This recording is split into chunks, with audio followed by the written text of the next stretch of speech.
Hey, what's up everyone? It's George from Crypto Potato, and today I'm joined by Czhang Lin, the head of LBank Labs and an LBank partner, in an episode brought to you by LBank itself. If you're curious to find out what top VCs are looking for when investing in early stage startups, how they evaluate crypto narratives and decide when it's a good time to jump the gun, this one is for you. So stay tuned and let's get right into it. I'm really happy that we got to do this. Can we kick it off with you kind of telling us a little bit more about yourself and your journey to where you are right now? Sure, of course. I have been in crypto since 2017. So I'm about to, 8 years from now. Has seen all up and down, right? And it's crazy stuff in the last 8 years, almost a decade, right? And yeah, and most of my time, throughout those 8 years were actually most of my investment focused. So right now as LBank Labs, I'm there as one of the investment committee partners. What we do there is, well, we did invest in the 15 top crypto funds globally out there, highly selected out of like almost 200 plus. And so we have a fund of fund strategy. We have a direct investment early stage strategy, which we also did quite many projects in the past. And yeah, and now we did the Peak. Actually, I don't want to name all of them, but there's tons of these on the website. Right? There's Peak. There's also both. There's also Renzo. There's also Puffer. A bunch of great projects we have invested, and return seems to be very positive so far. And then we also have our own hedge trading team that runs separately from the exchange, just our own operations, and it's been doing quite well, particularly this couple of weeks. You can imagine why. Yeah. And so that's what we do. That's what I do with my partners and the team on a regular daily basis. And of course, well, LBank as an exchange is doing quite well. It's been 10 years by now. So it's actually quite well established exchange. Didn't do much of internationalization back in the days until 4 or 5 years ago. So they're kind of like reshaping themselves, moving forward, and I'm seeing all this growth in the last 8 years, which is great. And they're doing really good with the meme sector, particularly in the last 3 or 4 years. Right. Feels like 8 years in crypto equates to 100 years in any traditional industry, I guess. Yes, I guess. They just so many things went through in these 8 years. You can't Right. imagine. Right. I started back in 2017. So it's like, Wow. I guess it's pretty much the same, 8 years running. And it feels like, I don't know, the world has changed from A to Z in those 8 years. And 2017 honestly isn't that early. I mean, it's early compared to current standards, but like, yeah, No, it was not. Like there were back in 17, I used to know a bunch of people that started 2013, 14, 15. And yeah, they are like before I did, right? But now those they actually went offline, meaning like they had so much Bitcoin around, they just simply somehow went super silent, which is great. They're just enjoying their lives right now, right? And yeah, and there's a lot of stuff in the last 8 years indeed. We used to be not formally accepted by TradFi, and now it's like, hey, TradFi welcomes right. us, like 8 years. Right, right. I still remember Tom Lee predicting Bitcoin hitting like $15,000 in 2018 or whatever it was. And now it's like Yeah. 100K plus, and this guy is just buying up all the ether out there. And yeah, it's just crazy times. Yeah, it is. You went through as well, right? There were a couple of times where Bitcoin was like two grand, 3 grand Right, right, per piece, or Ethereum was under $100, right. 50, 60, 70. Take it as much as you want, Yeah, right? yeah, exactly. Yeah, it's just quite funny. I'm always reminded of this tweet of a guy, an early Bitcoin buyer who was like, I regret selling my Bitcoins at $5. They're trading at 15 now. So yeah. Yeah. You see, it's a lot of great stuff in 8 years. Yeah. I'd like to circle back about you investing in early stage products. Can you perhaps walk us through what is your thesis when it comes to supporting early stage blockchain related startup and which Yeah. sectors perhaps are showing the most promise currently, or what are you currently focused on? Yeah, I mean, we usually shape our investment thesis pretty much every 4 years. Because like every cycle, there's a different kind of like I mean, crypto industry goes through different maturity, and therefore it's different projects we pick on, therefore to be invested into. So I can share what we did last time, which was the thesis was shaped 3.5 years ago, 4 years ago by now. We actually did what we call PSE, platform, standard, and ecosystem. So that was our code. Platform was meant for we're looking for a project that has high adoption, meaning high user adaptability. It's like a platform effect.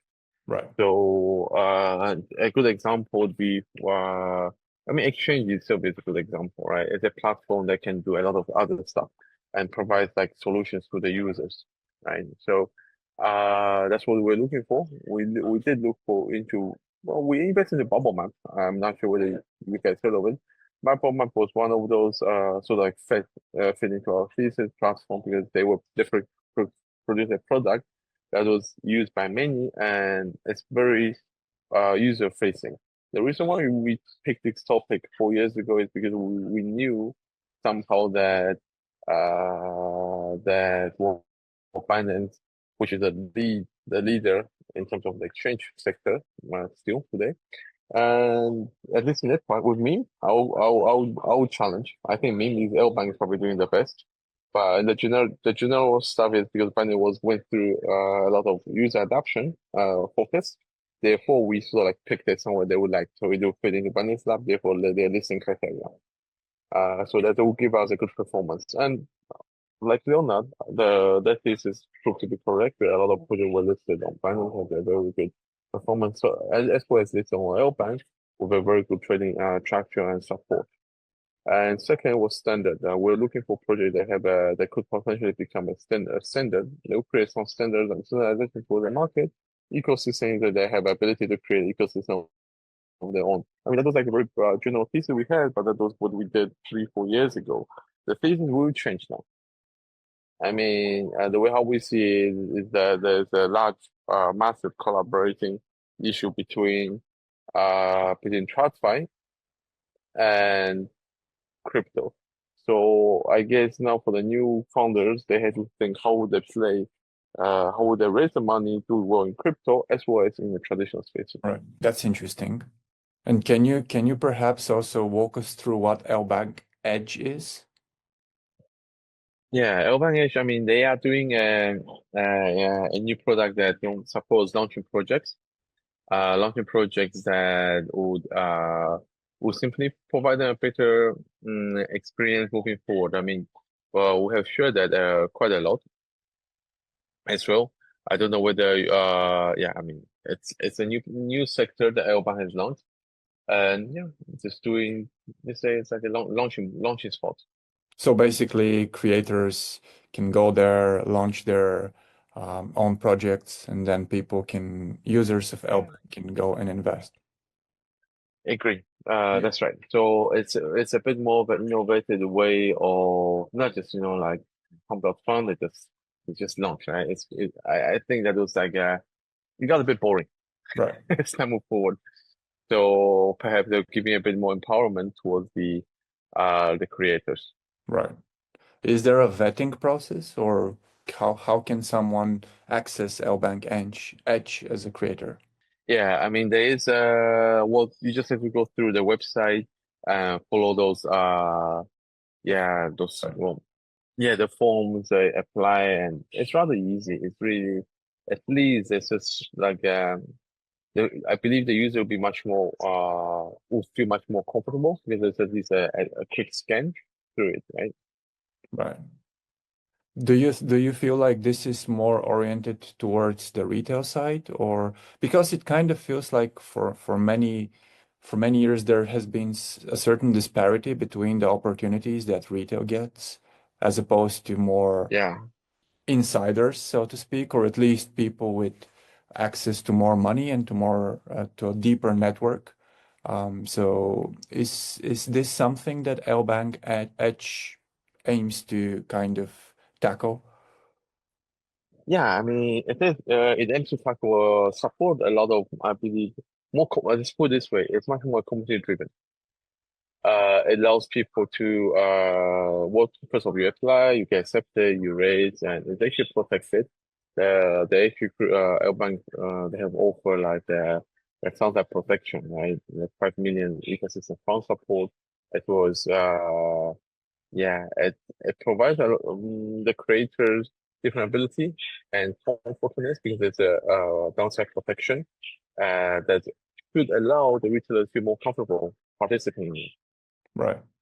Apart from the intersection between TradFi and crypto that you mentioned a few minutes ago, what do you think of the current market situation? Like, especially how it seems like over the past month or something, capital is kind of rotating around, and we've got so used to seeing Bitcoin dominating everything for the past year and suffocating every single large cap altcoin. But it feels like this is kind of changing in the past month. Do you think this is something that will kind of persist in the future, or are we inevitably going back to a Bitcoin bull market at some point? I mean, it's complex question, but Bitcoin will always be there, right? And it is accepted by the Wall Street by now, who is great, love it. That's I think we all somehow benefit from that. But then if you're not calling it altcoins or meme coins or whatever you call them, they will always exist. Right. They always exist, and that's where I think LBank is doing great. A lot of projects are trying to do treasury right now, right? I mean, you got Solana, you got Ethereum, you got one of those popular lists for the ones who treasury. Sure, can, why not? That's a very obviously already understood playbook out there. It will grow. TradFi will, and then what I mentioned is that there are a bunch of projects that are still on the perhaps CMC top 20 or 30 project that will also do a lot of TradFi and become part of treasury somehow. That's one. But at the same time, let's not forget the altcoins, meme coin, if you call it, or whatever other names you adopt to it, that LBank's ability to exchange support through LBank Age is something really worth checking out because it opens a different market perspective. Because not everything goes to Wall Street, but there are people they would like to play other stuff, right? Right. And let's also talk a little bit about what LBank is doing on the derivatives side, because it feels like crypto derivatives is, I don't know, the hottest topic among all traders, obviously. It's like with perps and all that. And LBank's derivatives are, becoming a more dominant player in crypto trading. So can you tell us how are you guys positioned and what are the innovations or some of the more unique features that you guys bring to the table through LBank derivatives? Yeah, sure. I mean, LBank actually spent a lot of human resources from I heard in the last couple of years to reshape, reproduct, and redesign and push the market on the derivative side. And after all these years, I think it has been we start seeing its improvement. Not long ago, it was ranked number 4 on CoinGecko as derivatives. So I think it is growing very fast, and it provides clients a different user experience or better user experience than it used to be. And we both, yeah, it's definitely worth trying out. Right. It's honestly fascinating to speak to someone who's been in the market as long as you have, especially on the exchange side, because it's interesting to pick your brains on, how the industry has changed in the past few years. What do you think were kind of the biggest differences you saw, let's say, in the previous cycle and this one? Mm, I mean, let's put it this way, 2017, if you were the exchange experience was shit, Yeah, sorry, but they were bad. It only had spot, and many exchanges, the match engine was even so bad that the order doesn't come in on time. right. So, and then I believe the cycle afterwards, obviously things improved in bear market. Futures become the mainstream for central exchanges, while DeFi was growing, picking up its speed and follows moving forward. I think the centralized exchange also obviously improve a lot with a lot of combination and integration with the access of DeFi. And currently, obviously, it's a trust by absorbing it. So there's a couple major changes into this. Do you And not see? to mention Sorry. sorry, not to no, forgot to mention that actually LBank also offers like I think 100 million future risk protection fund. That is actually the largest in the industry, up to 120% of the compensation for the users in terms of the extreme market disturbances for these derivatives. So LBank is trying to be products, community centric with the age, and also wants to more encourage users to to trade through providing different kind of like protection funds, right? I'm here with the derivative 100 mil. The other one of age was like what 50 mil, right? Right. And do you, because there is also rising talks of, decentralized derivatives exchange, especially now hyperliquid is becoming very popular.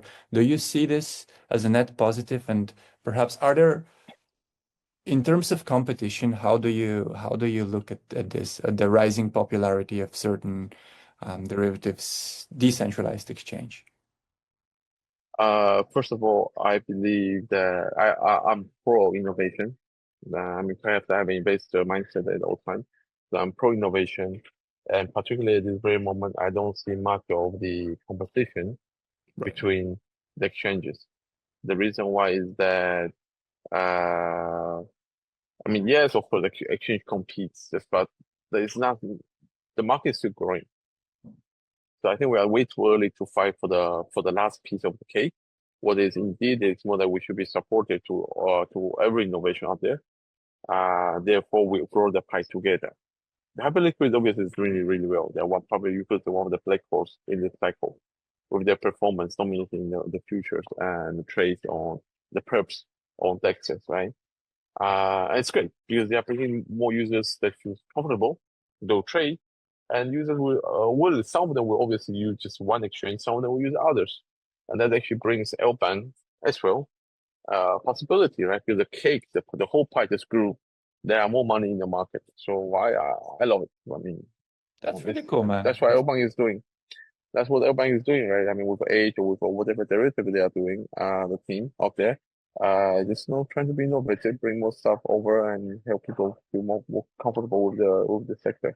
It's honestly kind of refreshing to hear this type of takes because it feels like everyone on crypto Twitter is just so tribal. Is like, use this because everything else sucks. Yeah, it's just, I also feel like competition is always good and it brings us to a place where, it brings out the best out of everyone. So if there is a product that's doing better than something else, then that's a learning opportunity. And yeah, in general. Yeah. Well, Yeah. I think that pretty much wraps it up, to be honest. Won't take any more of your time. Thank you for this interview. And yeah, can you tell us where we can find you on social media? Obviously there's the LBank Twitter out there. I also have mine on at Czhang Lin, and can use it there. And yeah, I think that's probably I personally don't use that many anymore. It's way too many. Yeah. But yeah, Twitter X is probably the most adapted today. Right. Okay. Well, thank you so much. Thank you.